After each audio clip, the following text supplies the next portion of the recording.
All my life I've been told football was a game that wasn't for me. They said that the game was quite unsuitable for females. I hate the fact that it's always football and then women's football. It's the World Cup, the Women's World Cup. It's the Euros, the Women's Euros. I'm not a female footballer, I'm a footballer. And that's really important.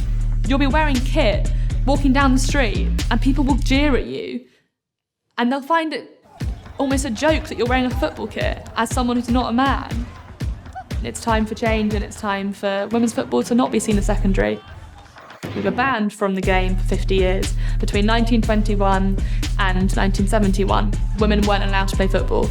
This was a policy that the FA implemented. They said that the game was quite unsuitable for females and that we shouldn't be allowed to play on the pitch space. Nearly 100 years later now, we are seeing the effects of this policy change. It means that we're at the bottom of every wait list for pitch spaces. I'm Fleur COUSENS and I'm the founder of Gold Diggers FC, one of London's largest grassroots teams for women and non-binary people. All my life I've been told football was a game that wasn't for me. When I got to the age of 9, even though I was captaining my team, I was told to leave. And at a young age, that really does shape your perception of what the sport is. There's a lot of work to do in terms of inclusivity, full stop, within football. But as a queer woman in football, it's taken gold diggers for me to feel accepted, and for me to not only feel accepted, but to feel the most accepted I've ever been in my life.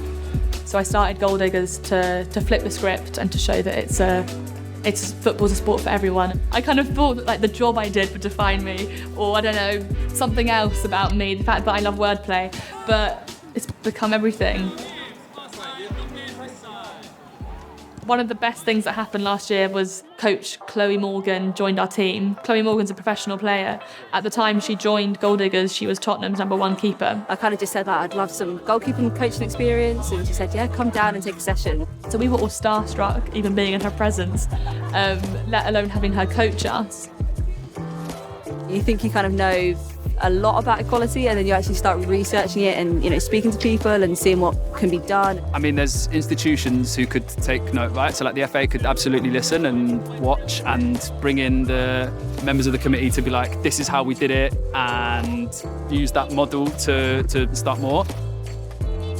Sadly, in the society we live in, if you're a woman or a binary person and you're over the age of 40, 50, you're not encouraged to play sport, but you're also just expected to almost be dormant, not be playing. So I've been a gold digger for about a year and a half now. It's like a new lease of life. You know, even though they're 40 years younger than me, most of them. I love the philosophy of gold diggers, that it's based on availability and not ability. I started playing football 3 years ago when I first joined Gold Diggers. Never played football before. So yeah, learning to have the ball was an interesting challenge, but definitely picked up a few skills, I like to think. There's always this idea that female professional players can't play in men's stadiums. The argument behind this is because women's teams won't sell out the pitches. But yet we're living in a COVID world where there are no fans. We're living in a world where these stadiums are literally empty. One of the ways we hope that we are benefiting the women's football community as a whole is through our pitch campaign, and that's a campaign to change the pitch booking system. First come, first served in many ways is a fair system, but it's not a fair system when women are literally playing catch up. The Gold Diggers community honestly means everything to me. It's my second family, and I've learned so much about myself, and I've met so many amazing people who've taught me things that I wouldn't know otherwise.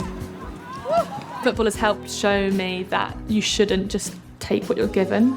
Sometimes you have these ideas and you don't go through with them because you're scared of failure. I think we all need to be more okay with being vulnerable, I think, and more okay with the opportunity of failing. Because if you don't try, you're never ever gonna have the chance of making the change you want to see in the world.